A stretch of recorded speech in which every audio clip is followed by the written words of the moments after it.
Welcome back to another video, and today we'll be looking at the X86 assembly language. I'll be using the 32-bit version of it, and I'll be using NASM. And as usual, my operating system, I'll be using the Linux operating system. So this will work in any Linux or Unix operating system. So first of all, you need an assembler. So an assembler is, it's an equivalent of a compiler.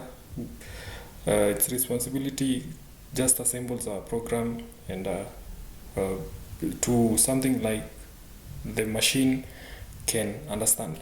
So first of all, you have to install the assembler. So the most popular one is called NASM. So if you're using Linux, you can go ahead and just sudo apt install NASM, then just install it.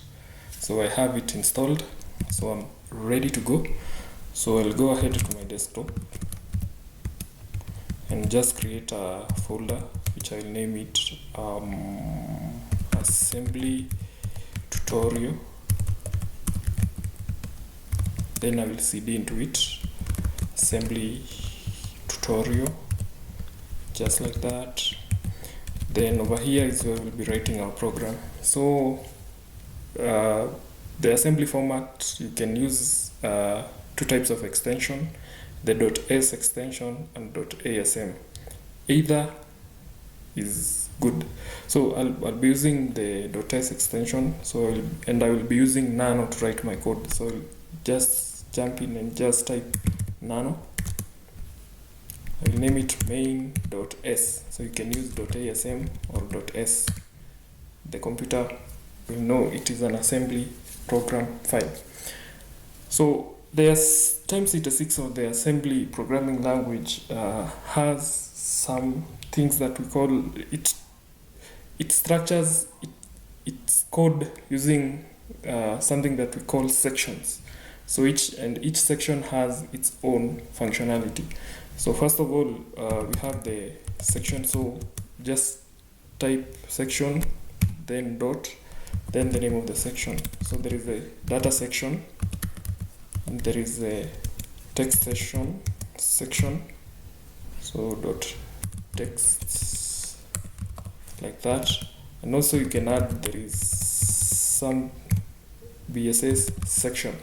So this is where the dot data section we use to declare constants, and this text section is where we'll be writing our program, the code that or the instructions. And the .bss, it's usually best if you are declaring or you are reserving some bytes in memory to tell the assembly program just to allow to take some bytes from memory and just reserve them for later use.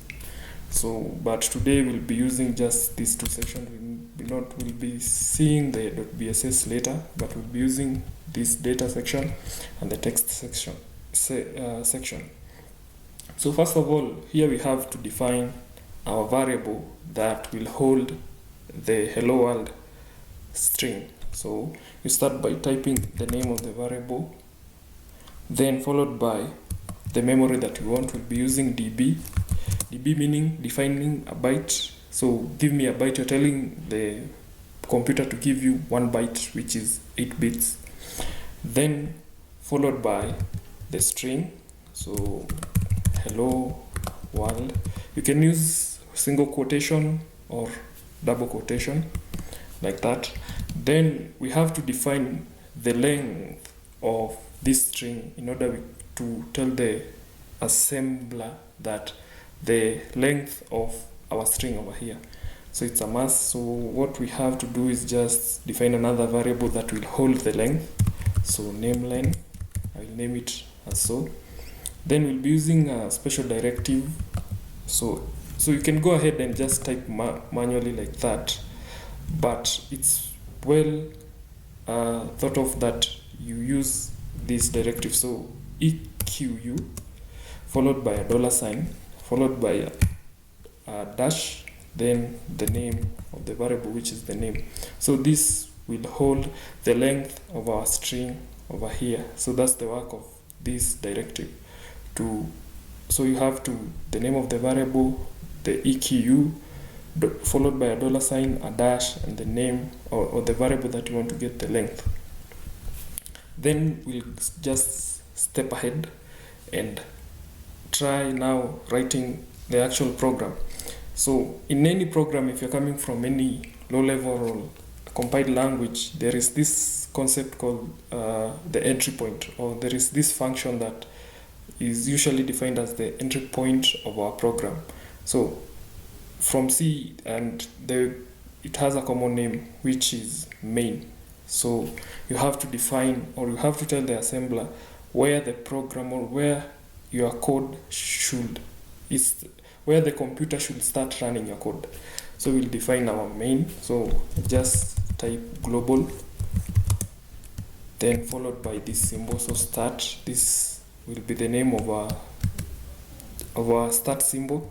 Then we go ahead and use the start symbol to tell the program that, or to tell the computer that this is the main entry point of our program. So these two lines, we are defining the main function. So int main if you're coming from C or C++, fn main if you're coming from Rust.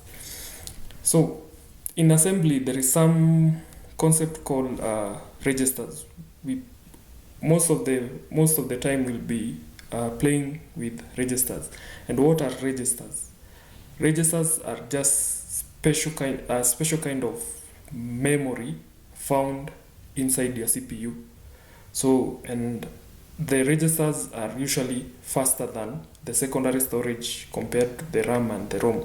So registers are just memory spaces or memory spaces found inside your CPU. And let's start moving some things inside the register. So you use the move directive followed by the name of the register. So we'll start by EAX and just move the value 4. So this is the source, this is the destination. So what we are saying to the computer is just put the value 4 to this register EAX. So you may ask, why are we putting 4? So if you're not familiar with the Linux system calls, 4 means that we are calling upon the standard output to output something. And this 4 is a directive or a system call number that will tell Linux, boot up the standard output place. Then we go ahead and we move EBX. Then now we put the value 1. 1 meaning we want the computer now to print something inside the standard output. Or you can just simply say that we are telling the computer that for it to print something to the screen. So 4 is, we are calling the system write. 1, we are telling the computer to print something inside the standard output.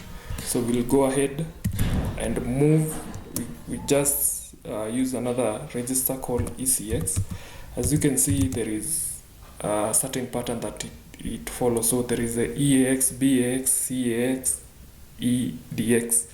So we'll be seeing these registers mostly, but now we'll just focus on writing this simple thing. So ECX expects an address or a pointer where it can fetch our data. So we put the name. So this, we point it to this memory address over here, or that symbol or that variable. Then the EDX register expects we put the length of our variable. As you can see, we got the length by using the name length over here. Then we have to give control back to the kernel of the operating system. So we'll be using something that is called an interrupt. So int for interrupt, ETH. So this means that give control back to the operating system. Then after that, we have to quit our program. And how will we quit it? we'll use again the EAX register. Then we use the number 1, this meaning that we want to exit.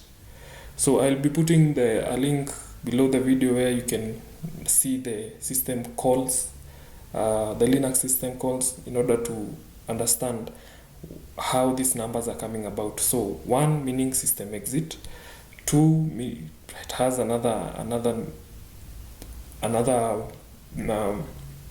functionality, 3 is the standard input, 4 is the standard output, and 1 is the system exit. So we are telling the program, or we are telling the assembler, here we want to exit from our program. So EAX1, and then we use the EBX. So EBX will be holding the return value. So you can see this as the return 0. So if the program is successful, we use 0. If it's not successful, we use an non-zero. So 1, 2, 3, so on and so forth. But if we put 0, we are telling, like, it's to indicate that the program has finished or has completed its work successfully. So 0 is a success exit code. And then now we have to give now back again the control back to the operating system. So like that. So this is a simple hello world program using the X86 32-bit assembly. So after that, let me save the file. Then we'll go ahead and compile it, and we'll be using NASM followed by this flag -f, meaning the format. We'll be using the ELF32, then the name of our program, main.s, the object file. So we'll be generating an object file, which we'll call it main.o. As you can see, it has compiled successfully. So you can see we have generated the object file. Now, there are 2 steps in compiling an assembly program. So first you compile it, then you link it. So we'll be using the LD, the default linker, the GCC linker, followed by the M, meaning we want to emulate something of type ELF, and it will be i386. Then this we are telling that we are using the X86 format, then followed by now the name of the output file. So the object file main.o, now -o, then followed by now the final executable file. So I'll name it main, like that. So, and just press enter. So as you can see, it has compiled. Now we have some executable that we can run. So running it is simple as just doing this. As you can see, we have our hello world program in assembly. So if you want, or if I'll be doing a series on this, and I'll be explaining more about this the assembly language. So do subscribe and share, and just turn on the notification button for the new when I drop a new video. So if you have any question, you can ask in the comment section. I'll be happy to answer you. So I'll be doing this series, so stay tuned and see you on the next video.